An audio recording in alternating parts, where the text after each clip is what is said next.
비가 추적추적 내리던 가을 저녁이었어요. 평소 같으면 쇼핑이 끝나면 바로 운전기사를 불러 편히 돌아갔을 텐데 그날은 어쩐지 자꾸만 발걸음이 머뭇거려졌죠. 김숙자 할머니는 강남 펜트하우스에서 나와 늘 다니던 백화점 주차장으로 향했어요. 남편이 남긴 유산으로 여유로운 삶을 살아왔지만 10년 전 교통사고로 딸 민지를 잃은 충격에서 완전히 벗어나지 못한 상태였죠.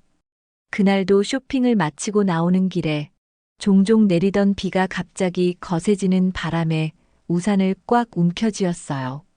주변을 둘러보니 퇴근 시간과 맞물려 주차장 안은 차들이 밀려 있었고 직원들도 분주히 움직이고 있었답니다.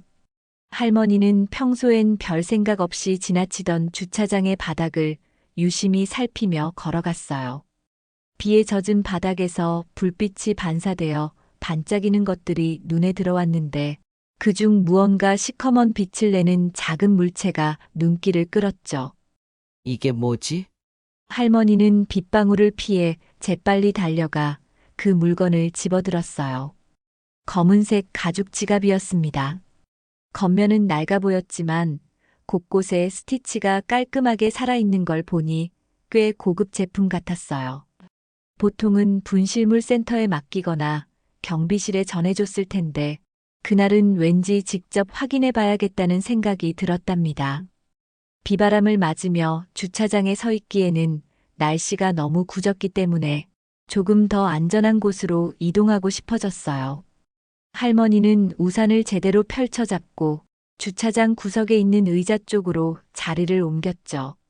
지갑을 열어보면 혹시 신분증이나 연락처가 있을 테니 주인을 찾아줄 수 있을 거라고 생각했어요.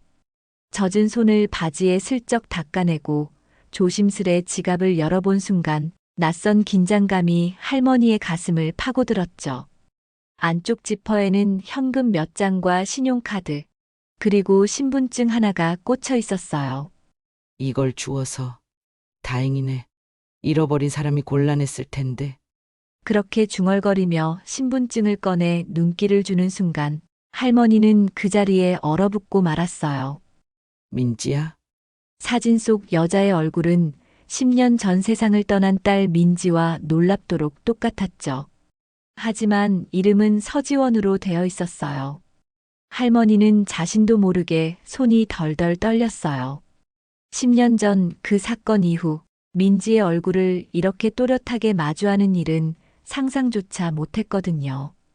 비를 뚫고 들려오던 자동차 경적 소리도 더 이상 들리지 않을 정도로 할머니의 머릿속은 하얗게 텅 비었어요. 그저 지갑을 움켜쥔 채 신분증을 확인하고 또 확인했죠. 생년월일을 보니 민지보다 5살이나 어렸고 이름 역시 전혀 달랐어요. 그런데 왜 이렇게 똑같이 생겼는지 도무지 이해가 되질 않았습니다.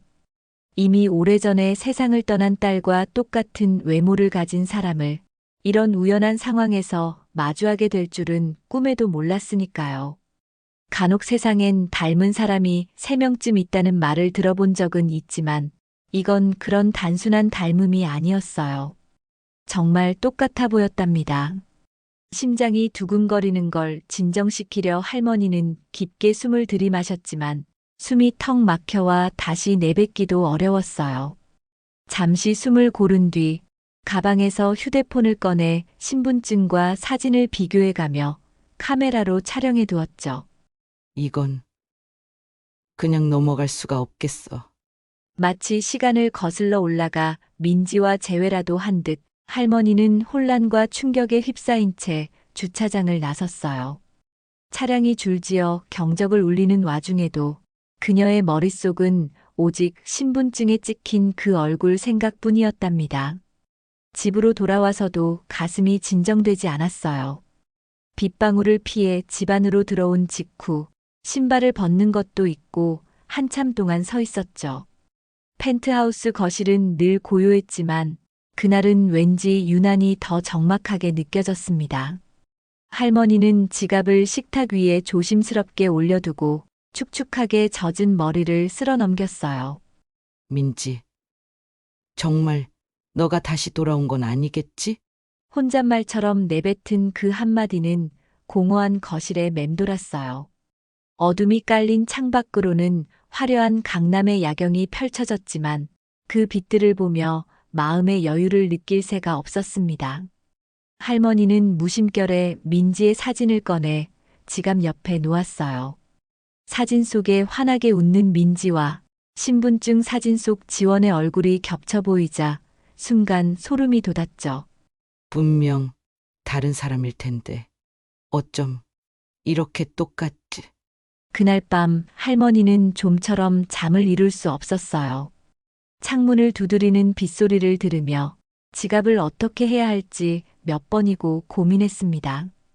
잃어버린 지갑을 주인에게 돌려줘야 한다는 건 당연한 일이었지만 딸과 똑같이 생긴 사람이라는 사실이 마음을 더 복잡하게 만들었어요. 과연 어떤 사연이 숨겨져 있는 걸까? 스스로도 설명하기 어려운 호기심이 마음 한구석에서 커져만 갔답니다. 결국 할머니는 뜬 눈으로 밤을 새운 채 지갑을 손에 꼭 쥔 채로 새벽을 맞이했어요. 아침이 되자 흐렸던 하늘이 조금씩 개이기 시작했어요. 하지만 할머니의 마음은 여전히 먹구름이 낀 것처럼 무거웠죠. 밤새 한숨도 못 자고 뒤척이다 보니 머리가 지끈거렸지만 무언가를 해야겠다는 결심이 서 있었습니다. 거실 테이블에는 여전히 그 낯선 지갑과 민지의 사진이 나란히 놓여 있었어요. 할머니는 조심스레 지갑을 다시 열어봤죠. 늘 보던 내용이지만 혹시나 놓친 게 있는지 살피고 싶었거든요. 신분증에는 서지원이라는 이름, 그리고 주소가 또렷하게 적혀 있었어요. 서울 북부의 평범한 동네로 보였는데 강남의 분위기와는 사뭇 달라 보였죠. 혹시 민지가 쌍둥이였을까? 아니면 우연히 닮은 걸까? 할머니는 헛된 생각이라고 스스로를 타이르면서도 한번 생긴 의문을 쉽게 버릴 수 없었어요. 고인의 딸과 똑같은 얼굴을 가진 사람이 나타났으니 가슴속에 파문이 일어나는 건 어쩔 수 없었답니다. 게다가 우연히 주운 지갑에서 발견된 사람이 하필이면 민지와 동일한 외모를 하고 있다니. 이런 상황은 누가 봐도 그냥 지나칠 수 없겠다 싶었어요. 결국 할머니는 결심하기에 이르렀죠. 이 지갑의 주인을 꼭 만나봐야겠어. 그 목소리는 혼잣말이었지만 의지가 담긴 단호한 톤이 느껴졌어요. 해가 떠오르자 할머니는 급히 옷을 갈아입고 차량을 호출했습니다. 흰색 세단이 펜트하우스 건물 앞에 도착하자 운전기사가 평소처럼 예의를 차리며 문을 열어드렸어요. 할머니는 마치 초조한 사람처럼 급히 차에 올라타더니 운전기사에게 주소를 내밀었죠. 기사는 당황스러운 표정을 지었어요. 평소라면 예약된 스케줄이 아닌 이상 갑자기 이동하는 일은 거의 없었기 때문이죠. 하지만 할머니의 표정에서 진지함을 느꼈는지 말을 묻지 않고 그대로 출발 준비를 했습니다. 차가 강남의 분주한 도로를 벗어나 북쪽을 향해 가는 동안 할머니는 차창 밖을 바라보며 지난 날을 떠올렸어요. 민지가 세상을 떠난 후로 웬만해서는 다른 사람에게 관심을 갖거나 감정적으로 흔들리는 일이 거의 없었습니다. 오랜만에 누군가를 만나고 싶다는 마음이 불쑥 솟아나는 게 스스로도 낯설었죠. 하지만 왠지 모르게 그 서지원이라는 사람을 그냥 지나칠 수가 없었어요. 누군지도 모르는데 그녀가 민지와 똑같이 생긴 데다 우연히 할머니의 손에 지갑이 들어온 이 운명을 대체 어떻게 설명해야 할지 궁금했답니다. 차가 점차 서울 북부 지역으로 들어서자 넓은 도로 대신 아파트 단지들이 빼곡히 보이기 시작했어요.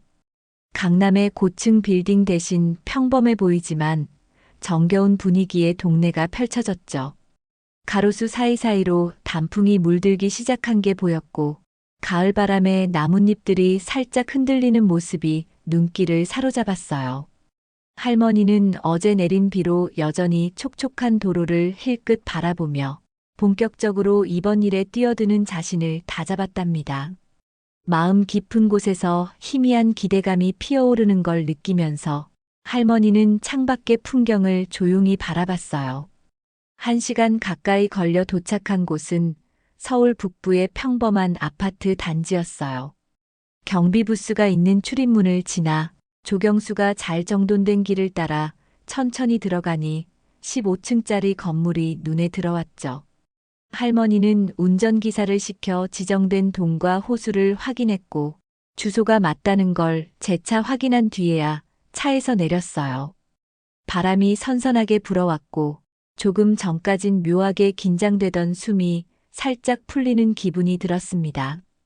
그렇지만 이내 다시 떨리는 마음을 다잡으며 할머니는 엘리베이터를 타고 서지원의 집이 있는 층으로 올라갔죠.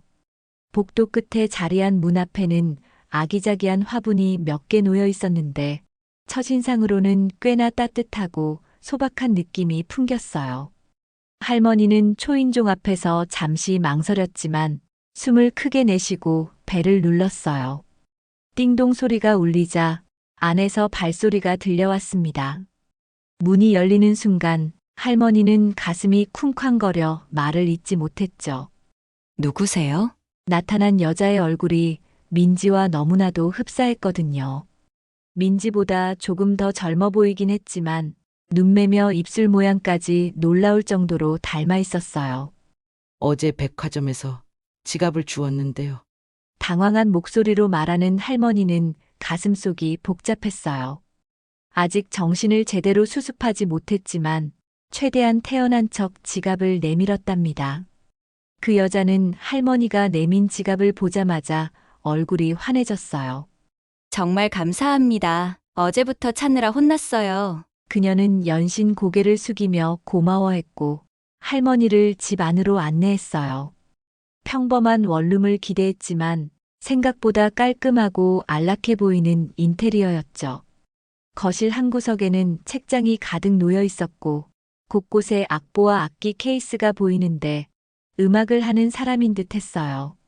어수선할 줄 알았는데 의외로 정돈이 잘 되어 있었고 향긋한 차 내음이 은은하게 풍겨왔죠. 마치 오래전 민지의 자취방을 연상시키는 분위기에 할머니는 잠시 말을 잃었어요. 그 여자는 식탁으로 할머니를 안내하며 의자를 빼주었고 곧 차를 내오겠다고 했어요. 그러다 문득 할머니의 시선을 느꼈는지 그녀도 미묘한 표정을 지었죠. 할머니가 놀란 기색을 숨기지 못하고 있었거든요. 어쩌면 비슷한 경험을 했던 걸까? 그녀는 조금 호기심 어린 눈으로 할머니를 바라보았어요. 할머니는 결국 마음을 다잡고 입을 떼었어요. 실례지만 혹시 입양되셨나요? 갑자기 꺼낸 질문에 그녀의 표정이 굳어졌습니다.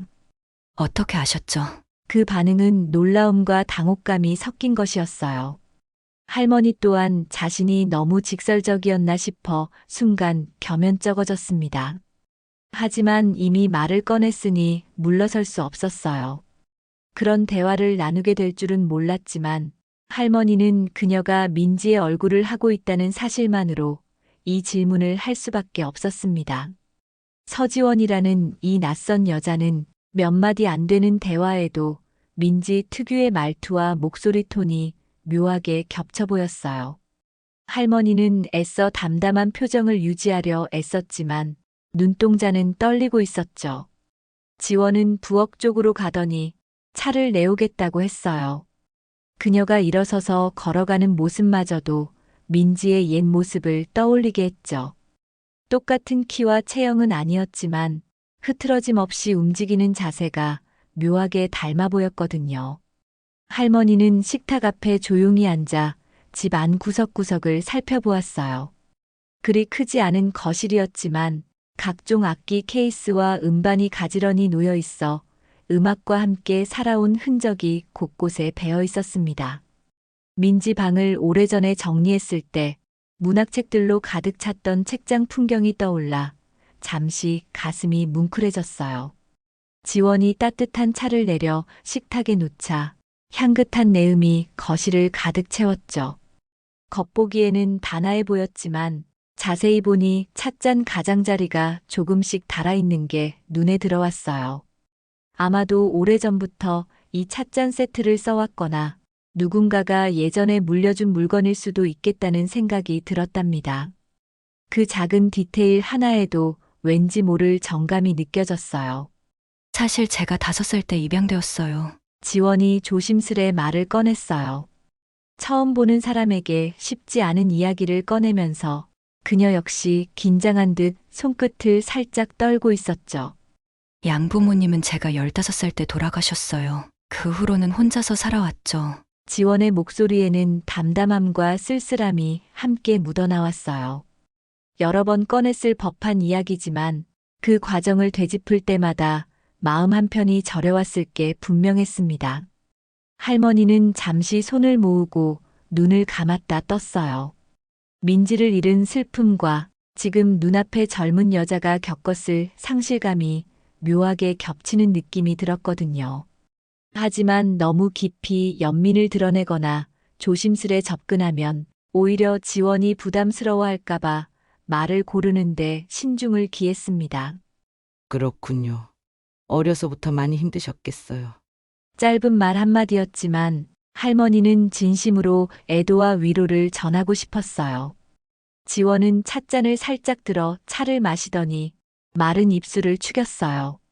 그녀는 고개를 들어 할머니를 바라보았는데 그 시선 속에는 복잡 미묘한 감정이 담겨 있었죠. 입양, 고아, 그리고 외롭고 힘들었던 시간들. 이야기해봤자 달라질 건 없을지라도 이상하게 할머니에게는 솔직히 털어놓고 싶어진 것 같았어요. 친부모님이 누군지, 왜 저를 보낼 수밖에 없었는지 아직까지 아무것도 몰라요. 그래서 가끔은 저 자신조차도 낯설게 느껴집니다. 그 말에 할머니는 자신의 손등을 조심스럽게 쓸어내리며 작게 고개를 끄덕였어요. 사실 제가 딸이 하나 있었어요. 민지라고 부르는 아이인데 벌써 10년 전 세상을 떠났지요. 할머니는 어렵게 꺼낸 말에 가슴이 조금 뻐근해졌어요. 민지 이야기를 할 때마다 느껴지는 그 공허함은 여전히 잊히지 않았거든요. 이상하게도 당신을 보는 순간 민지 생각이 너무 많이 났어요. 목소리도 비슷하고 생김새는 정말 너무 닮았어요. 그 말을 들은 지원은 잔을 잡고 있던 손을 늦추며 미묘한 표정을 지었죠. 누군가와 자신이 꼭 닮았다는 말을 들으면 신기하기 마련이지만 그 사람이 이미 세상을 떠난 이라면 느낌이 달랐어요. 왠지 모를 소름과 함께 묵직한 감정이 조용히 올라왔답니다. 할머니는 조심스럽게 가방에서 지갑을 꺼냈어요. 오래전에 민지 사진을 넣어두었던 자신만의 보물 같은 공간이었죠. 제가 사진 한 장 보여줘도 될까요? 목소리는 떨렸지만 할머니는 손길에 최대한 안정을 싣고 사진을 꺼내어 식탁 위에 살며시 놓았어요. 지원은 숨을 가쁘게 몰아쉬며 사진을 향해 손을 뻗었죠. 사진을 집어든 순간 그녀의 눈이 크게 뜨였어요. 정말 저랑 똑같네요. 지원은 스스로도 믿을 수 없다는 듯이 사진 속 민지의 얼굴을 뚫어지게 바라봤어요. 할머니는 그 표정을 지켜보며 마음이 복잡해졌죠. 슬픔과 그리움, 놀라움과 기대가 한꺼번에 교차하고 있었거든요. 그 순간 두 사람은 서로의 눈을 조용히 마주했어요. 할머니가 느끼는 충격과 지원이 느끼는 혼란이 공기 중에 교차했죠. 아직은 모든 게 베일에 쌓여 있었어요. 하지만 딸을 잃은 할머니와 부모를 모르고 살아온 지원 사이에 묘한 끈이 생겨나고 있다는 느낌이 들었습니다. 분명 우연으로 이어진 만남이라고 하기엔 너무 많은 공통점이 숨어 있을 것 같았어요. 지원은 한동안 사진을 들여다본 뒤 다시 찻잔을 잡았습니다. 차는 이미 온기가 많이 식어 있었지만 그녀는 계속 찻잔 주위를 맴돌았어요. 떠오르는 생각이 많아 정리하기 힘들었던 게 분명했죠. 할머니 역시 말없이 차를 천천히 마시며 상대가 조금이나마 진정될 시간을 주고 싶었습니다. 어느새 한낮이 가까워졌는지 거실 창밖으로는 햇살이 한결 밝게 들어오고 있었어요.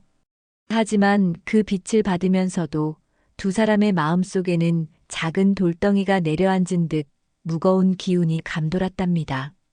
잠시 후 할머니는 다시 마음을 다잡고 이야기를 꺼냈어요. 민지와 당신이 이렇게 닮은 걸 보고 나도 놀라고 있어요. 혹시 이게 무슨 운명 같은 거라면 우리 함께 뭔가 알아볼 수 있지 않을까요? 그렇게 제안하듯 물으면서도 혹시 지원이 부담스러워할까봐 조심스러웠죠. 하지만 지원은 단호한 표정으로 고개를 들더니 예상 외로 차분하게 대답했어요. 사실 저도 내 친부모님에 대해 언제나 궁금했어요. 그렇지만 여러 차례 시도해봐도 정보를 전혀 찾지 못했거든요. 그 순간 할머니는 슬쩍 가슴이 두근거렸습니다. 마치 잃어버린 조각을 함께 찾아 나서는 동행자를 만난 기분이 들었어요. 두 사람은 그렇게 한참 동안 서로의 이야기를 주고받았어요. 민지가 어떤 아이였는지, 어떤 사고로 세상을 떠났는지, 그리고 지원이 어떻게 자라나 지금의 음악교수 자리에 오르게 되었는지 등등. 서로가 서로에게 궁금한 점이 너무나도 많았거든요. 하지만 그 모든 대화 속에서도 딸과 너무나 흡사한 외모의 낯선 여인을 마주하는 할머니의 심정은 여전히 복잡했어요. 그리고 입양 전의 기억이 거의 없는 지원 역시 혹시라도 민지와 자신이 무언가 특별한 관계가 아닐까 하는 기대를 버리지 못하고 있었죠. 햇살이 조금씩 기울기 시작할 무렵 할머니와 지원은 다시 한번 사진을 함께 들여다보았어요. 어디서부터 어떻게 이야기를 시작해야 할지 답답하기도 했지만 이미 운명의 시계는 돌아가기 시작한 듯 했습니다. 할머니는 더 깊이 알고 싶다는 마음을 숨길 수 없었고 지원도 언젠가 마주하게 될 줄 알았던 친부모의 흔적에 이르게 될지도 모른다는 설렘이 커져갔죠. 그렇게 하루가 다 지나가 버린 줄도 모르게 두 사람은 함께 시간을 보내며 서로를 더 잘 알기 위한 물밑 작업을 해나갔답니다. 며칠 후 할머니는 다시 한번 지원의 집을 찾았어요. 이번에는 작은 선물도 준비했죠. 깊어가는 가을을 만끽할 겸 은은한 허브티와 몇 가지 다과를 사서 전해주고 싶었거든요. 백화점에서 구매한 우아한 차 세트와 함께 할머니는 의외로 설레는 기분을 느끼며 지원의 아파트로 향했습니다. 어르신, 어디 가시는 건가요? 운전기사가 뜻밖의 일정에 살짝 궁금해하며 물었지만 할머니는 웃음으로 대답을 대신했어요. 왠지 오래된 친구에게 마음이 끌려 방문하는 듯한 기분이 들었거든요. 아파트 입구에 도착하자 지원이 미리 나와 서성이고 있었어요. 서로 전화번호를 교환한 뒤라 미리 시간을 약속했던 것이죠. 저도 어제부터 기다렸어요. 할머니가 오신다고 하니 반가워서요. 지원의 말에 할머니는 기분 좋게 미소 지었어요. 이제야 서로가 조금씩 편해진 듯 했죠. 집 안으로 들어가자 할머니는 깔끔히 정돈된 거실 모습을 다시 한번 흘끗 둘러봤어요. 그 사이 눈에 들어온 건 커다란 책장. 지난번엔 악보들이 주로 눈에 띄었는데 자세히 보니 책들도 다양한 분야로 꽂혀 있었죠. 그 중에는 문학 작품들도 여럿 보였어요. 음악을 전공하신 줄 알았는데 문학책도 즐겨 보시네요. 할머니가 호기심 가득한 목소리로 물었어요. 그러자 지원은 해맑게 웃으며 대답했죠. 이상하게도 저도 문학을 좋아해요. 항상 소설책을 가지고 다니거든요. 이 말은 할머니가 더 놀라게 만들었답니다. 민지 또한 쉬는 시간마다 소설책을 가방에 넣고 다니던 아이였으니까요. 할머니는 고민 끝에 조심스레 운을 뗐어요. 저기, 신뢰가 되지 않는다면 DNA 검사를 받아보시는 게 어떨지요? 이 말이 나오자 지원의 표정이 잠깐 굳었어요. 그녀도 여러 해 동안 친부모를 찾아볼까 하는 마음은 굴뚝 같았지만 그러자면 혹시라도 기대가 실망으로 이어질까 두려웠어요. 그러나 이 상황에서 그냥 넘길 수는 없겠다 싶었죠. 결국 지원은 미간을 살짝 찌푸리다 이내 결심한 듯 고개를 끄덕였습니다. 저도 항상 제 뿌리가 궁금했거든요. 그렇게 두 사람은 곧바로 DNA 검사를 진행하기 위한 절차를 알아보기로 했어요.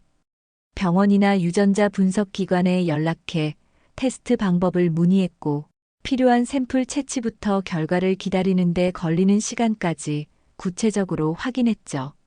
결과가 나오기까지는 2주 정도가 걸린다고 하자 할머니와 지원 모두 알 수 없는 긴장감에 사로잡혔어요. 혹시라도 뜻밖의 결과가 나온다면 어쩌나 하는 걱정과 어쩌면 이 만남이 정말 운명일 수도 있다는 막연한 희망이 뒤섞여 있었답니다. DNA 검사 신청을 마친 뒤 두 사람은 이전보다 더욱 자주 만나게 되었어요. 결과가 나올 때까지는 어쩌면 긴 시간을 무턱대고 기다려야 하니 서로를 알아가는 쪽이 더 생산적이겠다는 생각이 들었거든요. 할머니는 문득 궁금해져서 물어보았어요. 그런데 직업은 음악 교수라고 하셨지요? 혹시 학생들도 가르치시는 건가요? 지원은 고개를 끄덕였어요. 네. 대학에서 전공 수업도 하고 개인 레슨도 맡고 있어요. 가르치는 일이 생각보다 재밌더라고요. 그 말을 들으니 민지가 대학에서 문학을 가르치던 시절의 모습이 자연스럽게 떠올랐죠. 민지도 대학에서 문학을 가르쳤어요. 정말 신기하네요. 이렇게 관심사나 직업마저 닮은 걸 보면 그냥 우연이라고만 보기엔. 할머니는 말끝을 흐렸어요. 지원도 호기심 어린 눈빛으로 할머니를 쳐다볼 뿐 더 이상 어떤 해석도 내놓지 않았답니다. 그 뒤로 2주라는 시간 동안 둘은 밥 한 끼를 함께 할 때도 많았고, 쇼핑을 가거나 차를 마시는 기회도 자주 만들었어요.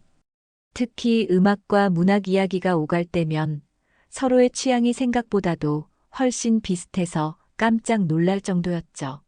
제가 클래식을 좋아하는데 민지도 그랬나요? 지원이 가볍게 묻자 할머니는 웃으며 대답했어요. 민지는 재즈를 좋아하긴 했어요.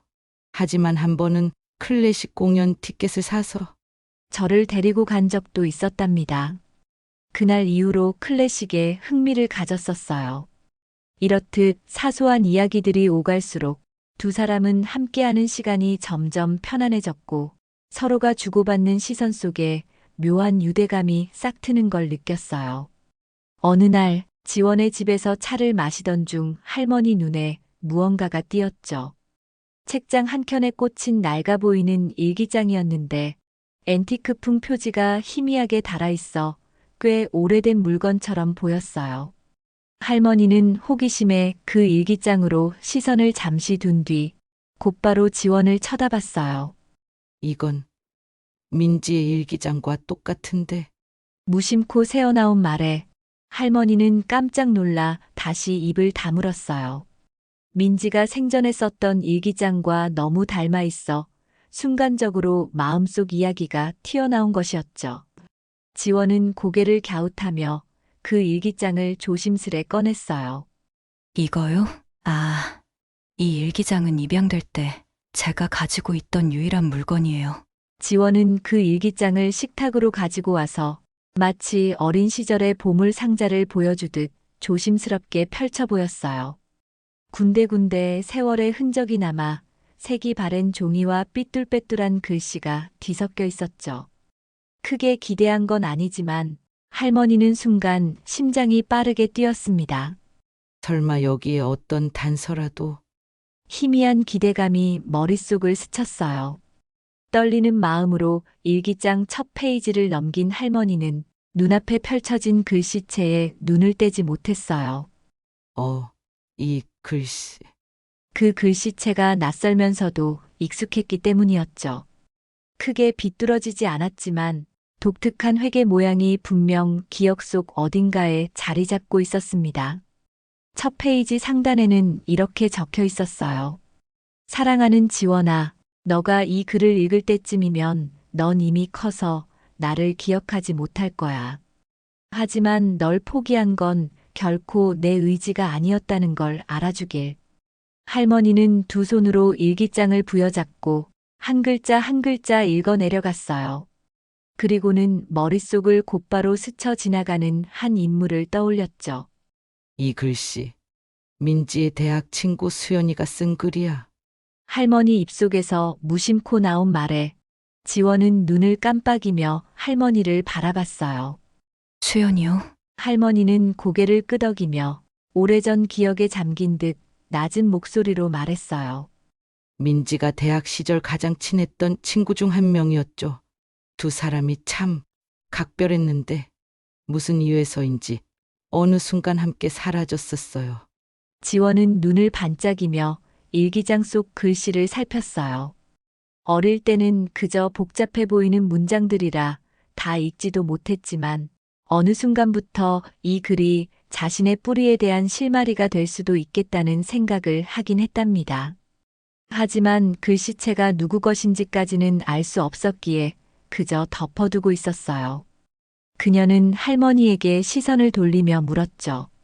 혹시 이 수연이라는 분이 제 입양과 관계가 있을 수도 있을까요? 할머니는 떨리는 목소리로 대답했어요. 그럴 수도 있지요. 민지가 대학 3학년 때 갑자기 1년간 휴학했던 일이 있어요. 그런데 그 시기에 수연이가 함께 사라졌었거든요. 할머니는 마른 입술을 다시 적시며 숨을 크게 들이마셨다가 내쉬었어요. 어쩌면 이 일기장은 민지와 수연이가 감춘 어떤 비밀과 이어져 있을지도 모른다는 생각이 들었죠.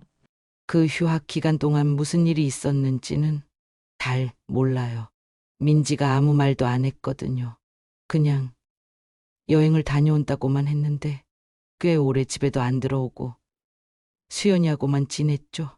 할머니는 기억을 더듬으며 그때 상황을 떠올렸어요.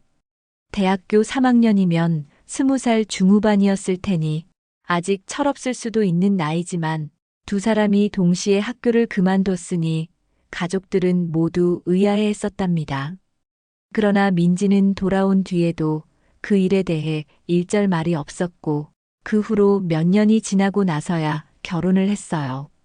그리고 결혼 후에는 정상적으로 생활해왔지만 결국 10년 전 그 교통사고로 생각이 거기까지 미치자 할머니는 애써 마음을 진정시키려 했어요. 지원은 일기장 페이지를 넘기며 군데군데 뭔가 적혀 있는 부분들을 살폈어요. 하지만 대부분은 알아보기 어려운 낙서나 짧은 문장들 뿐이었죠. 어쩌면 아직 읽히지 않은 비밀의 문장이 숨어 있을 수도 있었지만 지금 당장 찾아내긴 쉽지 않아 보였어요. 그럼에도 불구하고 사랑하는 지원아라는 문구와 함께 널 포기한 건 내 의지가 아니었다라는 말은 지원을 깊이 흔들어 놓았습니다. 지금 이 메시지를 남긴 사람이 친어머니일까요? 아니면 저를 돌봐준 어떤 분이었을까요? 그녀는 혼잣말처럼 중얼거렸어요. 할머니는 그런 지원의 모습을 가만히 지켜보았죠.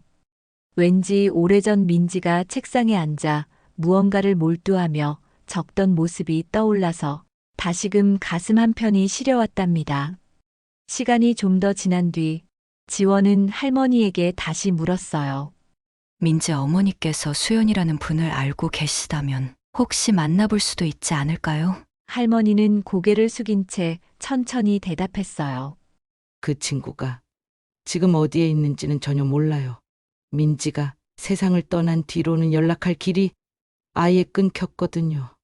그러면서 지난날 민지의 죽음 이후 주변 인맥 정리를 하며 모두와 서서히 멀어졌던 시간들을 떠올렸어요. 바로 그때 설마 너가라는 말이 할머니의 입에서 튀어나왔죠.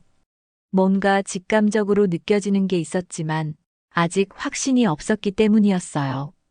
혹여 입으로 내뱉었다가 틀린 생각이면 어쩌나 하는 불안감도 있었죠. 그 말이 공중에 맴돈 채 지원은 일기장을 가슴에 꼭 안고 거실 창밖을 바라봤어요. 저녁 무렵이라 노을빛이 아파트 단지 사이로 스며들며 아름다운 장면을 만들어내고 있었지만 두 사람은 그 광경을 즐길 여유가 없었습니다. 왠지 이 일기장 속에 남겨진 글씨들이 두 사람에게 무엇을 말해주려는 건지 그 진실의 문턱에 서 있다는 예감이 들었거든요. 그리고 어쩌면 곧 밝혀질지도 모를 놀라운 사실들에 대한 두려움이 마음 한구석에 자리 잡고 있었어요. 할머니는 자리에서 천천히 일어나 지원의 어깨를 다정하게 감싸 안았어요. 우리가 조금 더 알아봐야겠어요. 이 일기장을 두고 그냥 넘어가긴 어렵겠네요. 지원은 고개를 끄덕이며 할머니를 바라보았죠. 서로 다른 세대를 살아왔지만 지금 이 순간만큼은 같은 길 위에 서 있는 동행자처럼 느껴졌답니다. 그렇게 두 사람은 수수께끼를 풀기 위한 첫걸음을 내디뎠어요. 단순히 닮았다는 것에서 출발해 이제는 한 권의 일기장 속에 담긴 비밀과 마주하게 된 것입니다. 입양과 대학 시절의 휴학, 수연이라는 인물, 그리고 민지의 흔적까지. 이 모든 퍼즐 조각들이 어떻게 이어질지 알 수 없었지만 분명 두 사람 모두 뒤로 물러설 수는 없었어요. 할머니는 마지막으로 일기장을 쓰다듬으며 미처 다 읽지 못한 페이지들이 전해줄 진실이 무엇일지 생각에 잠겼어요.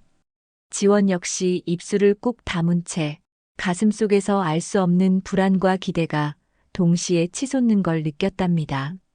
창문 밖 저물어가는 노을은 어딘가 슬프면서도 아름다운 분위기를 자아냈고 바람은 서늘하게 불어오기 시작했어요. 이제 완연한 가을이 깊어가고 있었지만 그들 앞에 놓인 의문들은 마치 한겨울의 긴 그림자처럼 더 짙어져 가고 있었죠. 앞으로 어떤 형태로 드러날지는 아직 아무도 예측할 수 없었습니다. DNA 검사 결과가 나오는 날, 김숙자 할머니와 서지원은 아침부터 어딘가 어색하게 서로를 바라보았어요. 말은 하지 않아도 둘 다 마음이 온통 복잡하고 긴장된 상태였죠. 기다리는 2주라는 시간이 이렇게 길 줄은 몰랐습니다. 서로 격려한다며 대화도 자주 했지만 막상 결과 앞에서는 자꾸만 가슴이 두근거렸어요. 늦은 오후가 되자 검사 기관에서 연락이 왔고 할머니와 지원은 곧바로 차를 타고 병원으로 향했답니다. 접수 데스크에 이름을 말하자 직원이 서류가 든 봉투를 건네주었어요. 봉투를 손에 쥔 채 병원 복도 벤치에 나란히 앉았는데 어찌된 일인지 쉽게 뜯을 수가 없었죠. 서로 눈치를 보다가 겨우 용기를 낸 지원이 살짝 봉투를 열었어요. 안에는 몇 장의 서류와 그래프가 담겨 있었어요. 그리고 결론부에 적힌 단 몇 줄의 문장이 두 사람을 멍하니 만들었죠. 직계 모녀 관계로 볼 수 없음. 가까운 혈연 관계로 추정됨. 지원은 서류를 쥔 손이 가늘게 떨리는 걸 느꼈어요. 민지의 딸이 아닐 수도 있겠다는 생각은 했지만 실제로 그렇다는 확답을 받고 나니 어쩐지 마음 한편이 허전해졌답니다. 할머니 역시 잠시 숨을 멈춘 채 서류를 뚫어져라 바라보았어요. 민지의 친딸일 가능성에 희미하게나마 기대를 걸었던 감정이 순간적으로 허물어진 듯 했거든요. 하지만 곧 가까운 혈연관계라는 문장에 시선이 닿자 더 복잡해졌어요. 어쨌든 두 사람은 연이 닿아 있다는 뜻이니까요. 사촌 정도라니 도대체 누가 어떻게 이 아이를 낳았단 말인가. 할머니는 혼잣말처럼 중얼거렸어요. 지원도 고개를 끄덕였죠. 저도 도무지 이해가 안 돼요. 저는 분명 입양되었고 제 부모님이 누군지도 모르거든요. 두 사람은 곧장 병원을 나와 할머니 차를 타고 집으로 향했어요. 가는 길 내내 차 안은 적막이 흘렀어요. 할머니는 머릿속에서 수많은 기억을 뒤지고 있었답니다.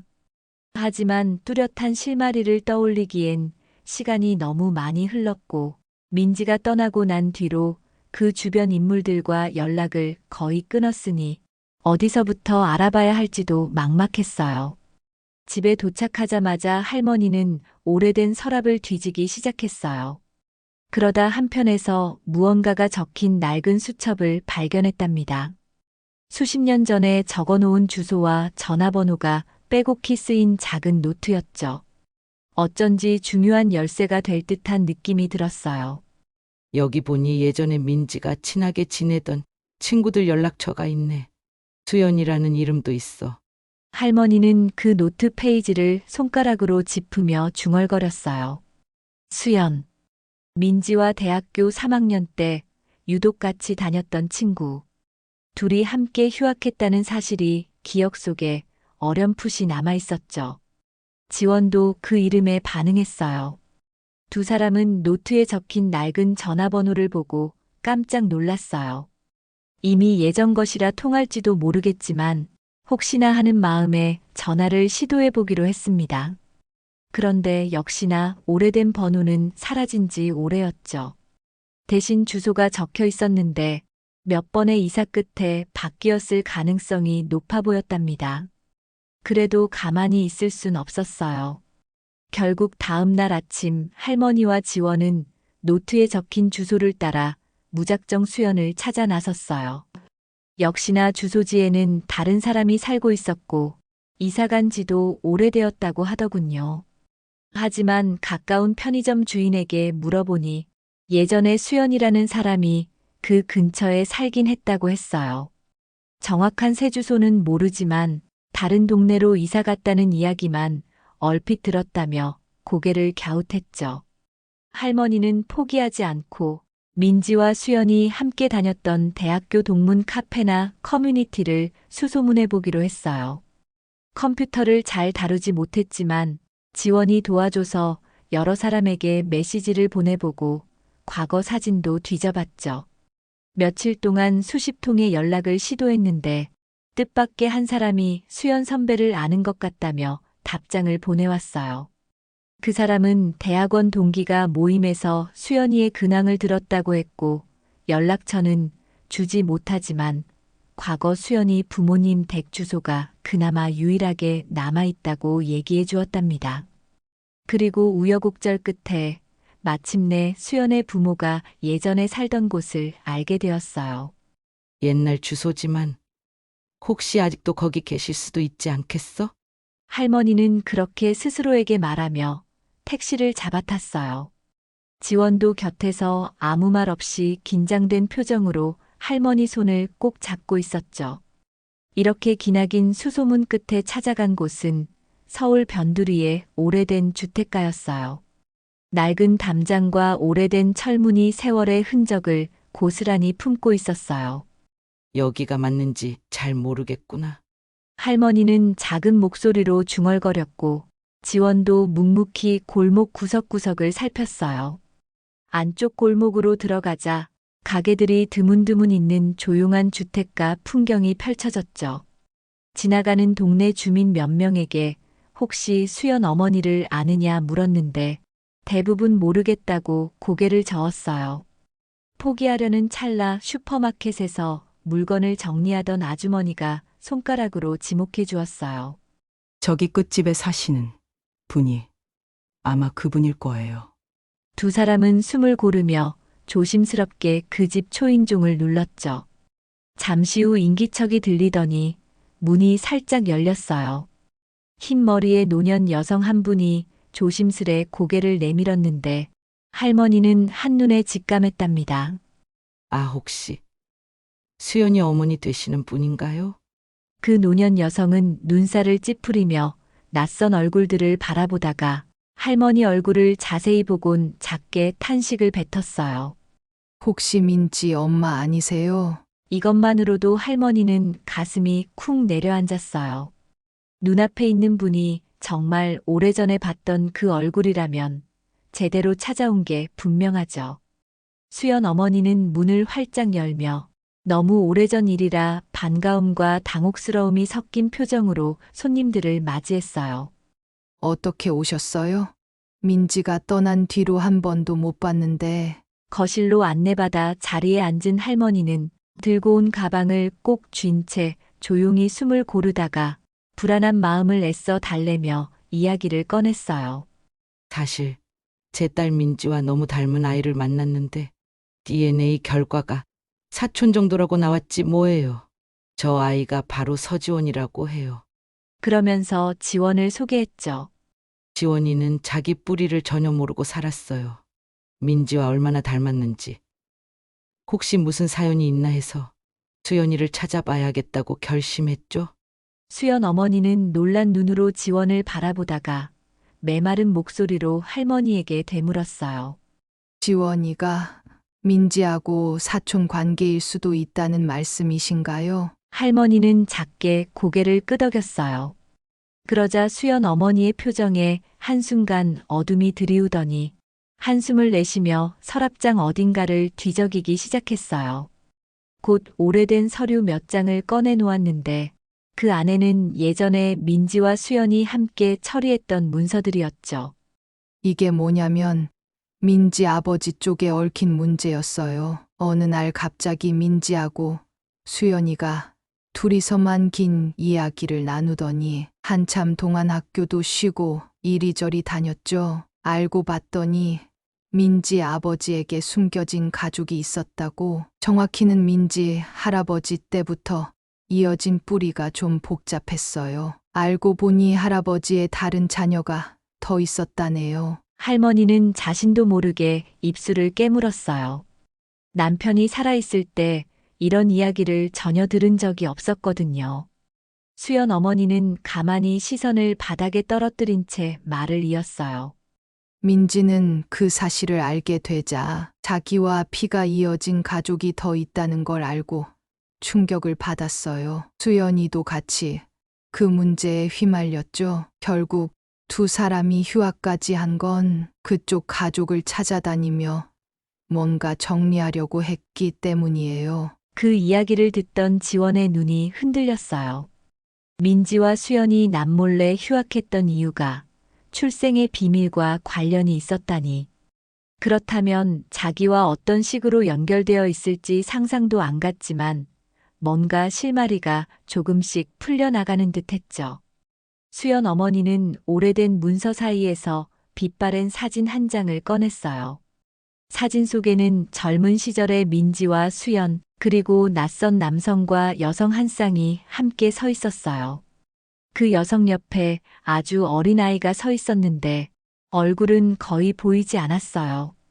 내가 알기로는 그 어린아이가 바로 또 다른 친척 댁 아이였는데 수연이 얘기로는 나중에 입양 갔다고 들었어요. 그 아이가 혹시 지원인지 나는 잘 모르겠지만 할머니와 지원은 그 사진을 뚫어져라 바라봤어요.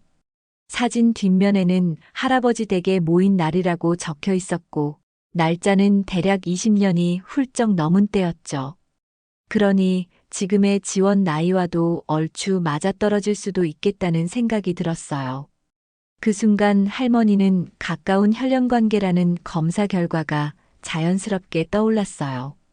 민지의 조부 혹은 외조부 쪽 뿌리가 복잡하게 얽혀 있었고 그 가족 중 한 명이 어린 지원을 낳았을 수 있겠다는 거죠. 결국 지원은 민지와 한 세대 차이가 나는 사촌뻘이었던 거예요. 민지와 얼굴이 닮은 건 할아버지 혹은 윗대의 유전이 강하게 이어졌기 때문일 수도 있었죠. 그럼 민지는 왜 이 사실을 가족에게 알리지 않았을까요? 할머니는 목이 메는 듯한 기분으로 물었어요. 수연 어머니는 안타까운 듯 고개를 저으며 대답했죠. 민지가 혼자서 해결하고 싶었던 것 같아요. 아버지나 어머니를 배려한 걸 수도 있고요. 아마 모든 게 정리되면 언젠가 말씀드릴 생각이었겠죠. 근데 그만 사고가 나고 말았잖아요. 그 말에 할머니도 지원도 동시에 가슴이 먹먹해졌어요.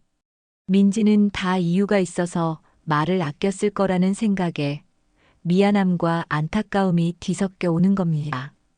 그 뒤로도 수연 어머니는 알고 있던 자료들을 하나씩 꺼내 보여줬어요. 하지만 정확히 누가 지원의 부모인지까지는 기록되어 있지 않았죠. 그저 아무개 집안에 조부가 있었고 그 아래로 형제들이 더 있었으며 그 중에 한 사람이 일찍 떠난 아이를 남겼다 정도의 흐릿한 정보만 확인할 수 있었어요. 그래도 이 정도면 최소한 지원이 왜 민지와 사촌 정도로 이어진 혈연인지 어느 정도 설명이 되었답니다. 이제 좀 더 찾아보면 되겠네요. 혹시 다른 사진이나 편지가 있을 수도 있고. 할머니는 작게 중얼거리며 자료를 꼼꼼히 살폈어요. 지원 역시 복잡한 심정이었지만 안도하는 마음도 들었어요. 단지 자신이 어떤 경로로 입양까지 이어졌는지는 조금 더 파봐야 할 문제였죠. 그렇게 긴 시간의 대화를 마치고 나오려는데 수연 어머니가 오래전 수첩에서 민지의 글씨로 적힌 쪽지를 꺼내 건네주었어요. 민지가 떠나고 한참 뒤에 이걸 발견했는데 혹시나 해서 가지고 있었어요. 거기엔 내가 언젠가 꼭 데려올 거야. 잃어버린 우리 가족, 절대 포기 못해라는 문장이 짧게 적혀 있었답니다. 할머니와 지원은 그 글을 보는 순간 동시에 민지를 떠올리며 울컥했어요. 민지가 숨기고 있었던 게 아니라 자신이 직접 움직여서라도 잃어버린 혈연을 찾으려 했던 거였죠. 그러나 뜻을 이루지 못하고 세상을 먼저 떠나고 말았다는 사실이 다시금 가슴 아프게 다가왔습니다. 그날 저녁 집으로 돌아온 할머니와 지원은 나란히 거실 소파에 앉았어요. 서로 말을 많이 하진 않았지만 마음 한구석에는 따뜻한 온기가 번지고 있었답니다. 민지는 나를 대신해서 이 아이를 지켜주려고 했구나. 할머니는 그렇게 생각하니 슬프면서도 기특했고 한편으론 죄책감이 밀려왔어요. 민지를 좀 더 깊이 이해해주지 못했던 과거가 아쉬웠죠. 할머니, 저도 복잡하지만 그래도 이제 뭔가 한 발짝 앞으로 나아간 느낌이에요. 조상이든 친인척이든 확실히 살펴보면 제 뿌리를 알게 되겠죠. 무엇보다 우리가 이렇게 가까운 사이가 된 것도 의미 있는 일 같고요. 지원은 잔잔한 목소리로 말했어요. 할머니는 손을 뻗어 지원의 등을 토닥였어요. 나도 그래. 그리고 민지가 남긴 숙제를 이제 우리가 함께 풀어나가면 되는 거잖니? 그렇게 두 사람은 가까운 혈연관계라는 DNA 결과를 토대로 이어진 수수께끼를 조금씩 풀고 있었어요. 비록 아직 다 밝혀진 건 아니지만 적어도 민지와 지원이 사촌뻘이라는 사실은 확실해졌죠. 어쩌면 앞으로 더 복잡한 진실들이 나올지도 모르지만 서로가 의지하며 하나씩 풀어나갈 수 있을 거라는 용기가 샘솟았어요. 며칠 뒤 할머니는 남편의 옛 서류들을 뒤적이기 시작했어요. 오래된 가계도 사업 기록, 각종 부동산 관련 문서들이 엄청나게 쌓여 있었죠. 그 과정에서 이전에는 전혀 눈에 띄지 않았던 문장을 찾아냈어요. 누구누구, 우리 집안의 종손 중 한 사람. 그리고 거기에 적힌 희미한 메모. 미국으로 출국 연락 두절. 아마 이 인물이 지원과 연결된 가능성이 높아 보였어요.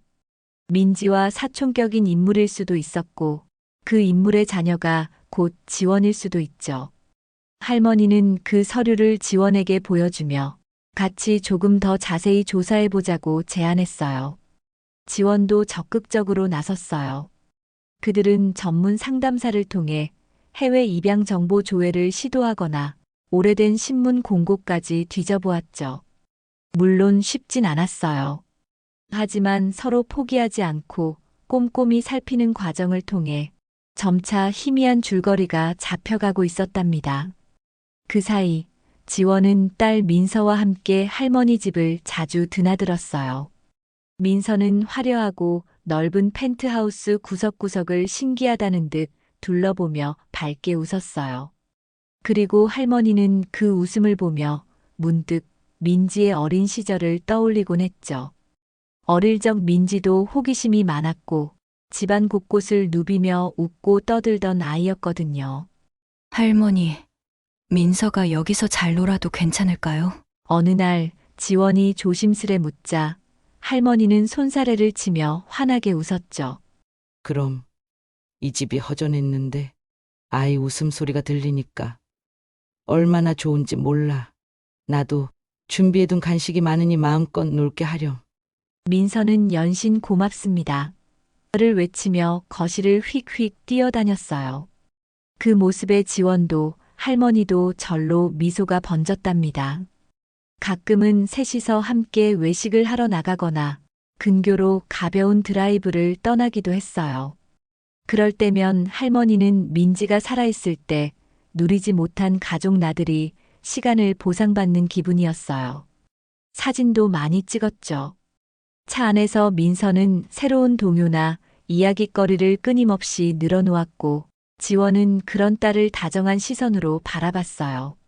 할머니는 뒷자리에서 그 모습을 지켜보며 정말 이 아이들이 나를 일으켜 세워주는구나 하고 느꼈답니다. 한편 수연 어머니 댁을 다시 방문해 자료를 찾는 일도 이어졌어요. 이번에는 수연 어머니가 직접 오래된 앨범을 보여주며 제안했죠. 민지와 수연이 같이 찍었던 사진들 중 혹시 단서가 될 만한 게 있나 보자. 앨범 속에는 젊은 날의 민지가 미소 짓고 있는 장면들이 많았고 그 곁에 항상 수연이 함께였어요. 어느 사진 한 장에는 이름이 적혀 있지 않은 또 다른 친척이 손을 흔들고 있었는데 그 사람이 바로 해외로 떠났다는 인물과 닮아 보였죠. 할머니와 지원은 그 사진을 휴대폰에 찍어두고 더 자세히 알아보기 위해 전문가에게 문의하기로 했어요. 수연 어머니 역시 안도하는 표정을 지었죠. 내가 다 기억하지 못하는 부분이 많아. 미안하네. 그래도 조금씩 밝혀지니 다행이야. 이렇게 과거를 하나하나 복원해 나가는 동안 할머니와 지원은 서로에 대한 의지도 깊어지고 있었습니다. 단순히 민지와 닮았다는 우연을 넘어 피로 이어진 가족임이 분명해졌으니까요. 비록 지금까지 정확히 누가 지원의 친부모인지는 밝히지 못했지만 그 여정 자체가 중요하다고 생각했어요.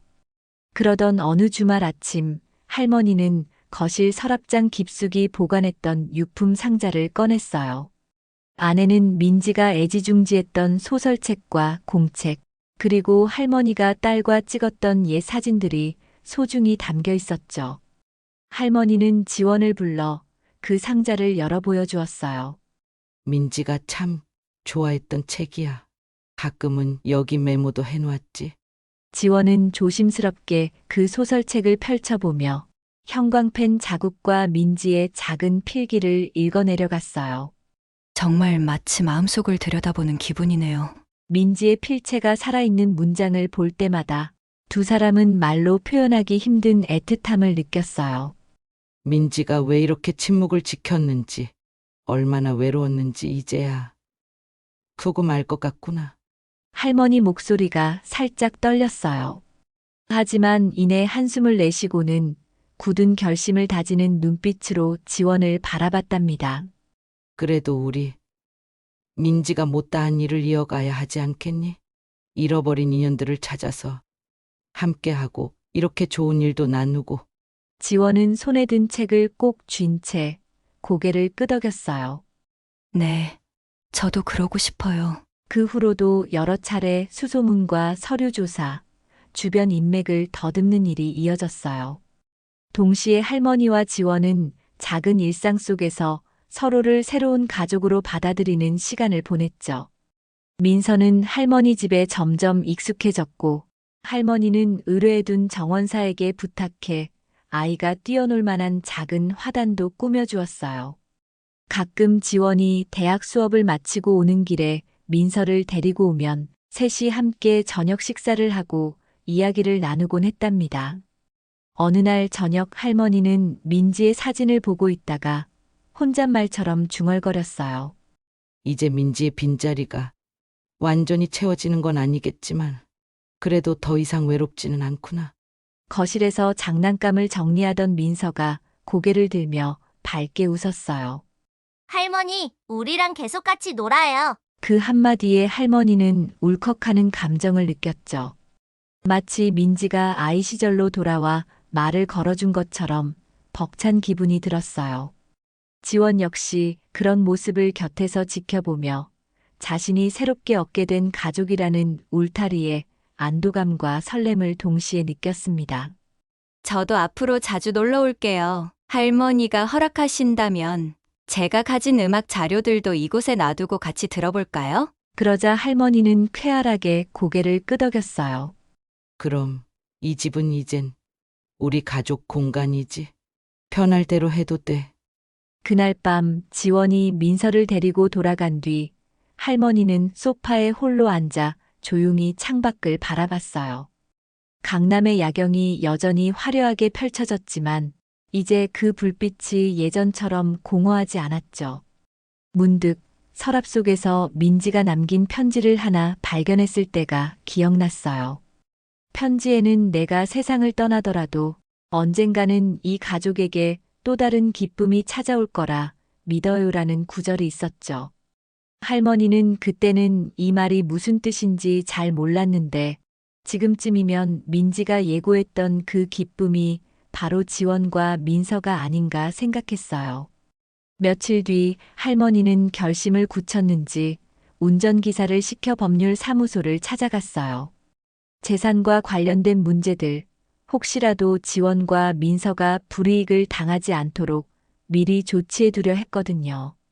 비록 직접적인 모녀 관계가 아니라 해도 사촌지간이든 어떤 형태든 이미 마음으로는 내 가족이라고 여겼으니까요. 담당 변호사는 상황을 듣더니 충분히 가능한 일이라며 구체적인 절차를 알려줬어요. 할머니는 그 서류를 차분히 검토한 뒤 펜을 들어 사인을 하고 도장을 찍었답니다. 이러면 혹여 제가 어떻게 되더라도 저 아이들이 걱정할 필요 없겠지? 거래처 담당자가 고개를 끄덕이며 말했어요. 네. 저희가 최대한 잘 진행해드리겠습니다. 할머니는 마음이 조금 후련해진 표정으로 사무실을 나섰죠. 바람이 선선한 가을 기운을 머금고 있었고 하늘은 맑게 갠 상태였어요. 어쩐지 숨 쉬는 것마저 가볍게 느껴지는 순간이었답니다. 그날 저녁 할머니는 지원과 민서가 찾아오자 환하게 웃으며 간단한 축하 파티를 열었어요. 오늘이 무슨 날인지 궁금하지 않니? 무슨 날인데요? 민서는 큰 눈을 깜빡이며 물었고 지원도 고개를 갸웃했죠. 할머니는 아이스크림 케이크를 건네주며 작게 웃었어요. 우리 가족이 앞으로도 더욱 끈끈해질 날이니까 기념 삼아 이렇게 해봤지. 민지도 아마 기뻐할 거야. 지원은 그 말에 살포시 눈시울을 붉혔어요. 민지가 떠났지만 그가 남겨준 인연은 살아있고 이제는 훨씬 단단해지고 있는 기분이 들었거든요. 파티가 끝나고 민서가 거실 한 구석에서 곤히 잠든 사이 지원은 살짝 할머니에게 다가가 작게 속삭였어요. 할머니, 정말 감사해요. 저 같은 사람을 이렇게 받아주셔서. 할머니는 따뜻한 눈길로 지원을 바라보며 고개를 저었어요. 오히려 내가 고마워. 민지가 남긴 가장 소중한 선물을 이렇게 만날 수 있어서. 우리 이제 또 다른 걸 찾아봐야겠지? 너가 누군지, 어떤 역사를 이어받았는지, 그게 다 밝혀지면 더 좋을 거야. 지원은 그 말에 살며시 미소 지었어요. 그러면 저도 부끄럽지 않도록 열심히 살아갈게요. 두 사람 사이의 대화는 길지 않았지만 그 속에는 깊은 유대감이 담겨 있었답니다. 다음 날 아침 할머니는 여느 때처럼 창문을 활짝 열고 환기를 시키며 스스로에게 말했어요. 민지야, 너 참 대단한 아이로구나. 결국 내 덕분에 내가 이렇게 다시 웃을 수 있게 되었어. 창밖으로 불어오는 가을바람이 그 목소리를 살포시 감싸는 듯 했어요. 이제 할머니의 일상은 민지의 빈자리를 아쉬워하면서도 동시에 지원과 민서라는 새로운 가족과 함께하는 미래를 꿈꾸는 날들로 채워져 가고 있었죠. 어쩌면 이 모든 건 작은 지갑 하나에서 시작되었어요. 바닥에 떨어져 있던 검은색 가죽 지갑을 우연히 주운 건 정말 사소한 사건이었죠. 하지만 그 지갑이 30년 가까이 묻혀있던 복잡한 인연을 끄집어내고 서로를 만날 용기를 주었어요. DNA 검사를 통해 알게 된 사촌이라는 혈연, 그리고 여러 시도를 거쳐 알아낸 과거 가정사의 단편대, 그리고 그 끝에서 찾아온 새 가족의 형태. 모든 게 운명처럼 이어졌다고 할 수밖에 없었답니다. 언제나처럼 밤이 찾아오고 도시의 불빛이 창밖에서 반짝이는 시간이 되었어요. 할머니는 소파에 앉아 조용히 민지의 사진을 꺼냈어요. 사진 속 민지는 밝은 미소로 어딘가를 바라보고 있었죠. 할머니는 그 미소를 향해 속삭였어요. 고맙다. 민지야, 내가 정말 소중한 인연을 되찾았단다. 너도 그곳에서 지켜보고 있겠지? 그 말이 허공에 머물렀지만 어딘가에서 민지가 미소로 대답해 줄 것만 같았어요. 바닥에 떨어진 작은 지갑 하나에서 출발한 기나긴 이야기가 이렇게 새로운 가족의 모습을 완성해 가고 있었거든요. 아직 남은 퍼즐 조각이 있다 해도 이제 할머니와 지원은 뒤로 물러서지 않을 거예요. 함께 손을 잡고 민지의 흔적을 찾아 나아갈 테니까요. 그리고 그 길 끝에 어떤 진실이 펼쳐지든 이들은 이미 서로에게 가장 든든한 버팀목이 되어줄 운명이니까요. 그렇게 밤이 깊어가자 거실에 깔린 조명 아래서 민지의 사진은 한결 따뜻한 표정을 머금은 듯 보였어요. 할머니는 창문 너머로 불어오는 가을 바람을 느끼며 다시 한번 속삭였답니다. 이제 더 이상 외롭지 않구나.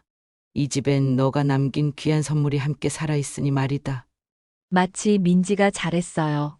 엄마라고 대답해주는 듯한 착각이 들 만큼 마음 깊은 곳에 기분 좋은 떨림이 전해졌어요. 그렇게 할머니, 지원, 그리고 민서는 한 지붕 아래에 있지 않아도 매일같이 서로를 떠올리며 웃을 수 있는 진정한 가족이 되었어요. 시간이 더 흐르면 아직 드러나지 않은 옛 기록이나 먼 친척들의 이야기가 추가로 밝혀질지 모릅니다. 하지만 그 모든 과정이 이제는 두렵지 않았죠.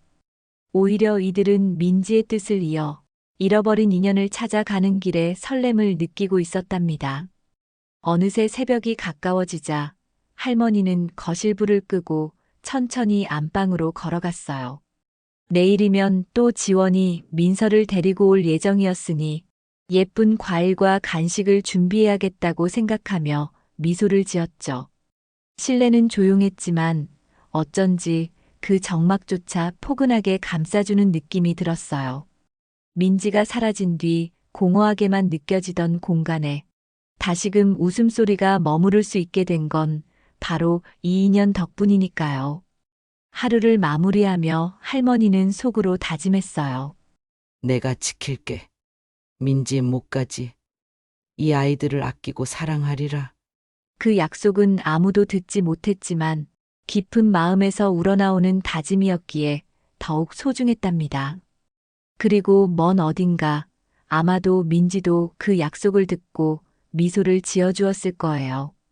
그렇게 백만장자 할머니의 지갑으로 시작된 사건은 서로를 잇는 끈이 되어 한층 더 견고한 새로운 가족을 탄생시켰어요. 과거의 슬픔이나 상처는 완전히 사라지지 않겠지만 그 상처 위로 새롭게 피어난 꽃처럼 이들의 일상엔 밝은 빛이 깃들기 시작했죠.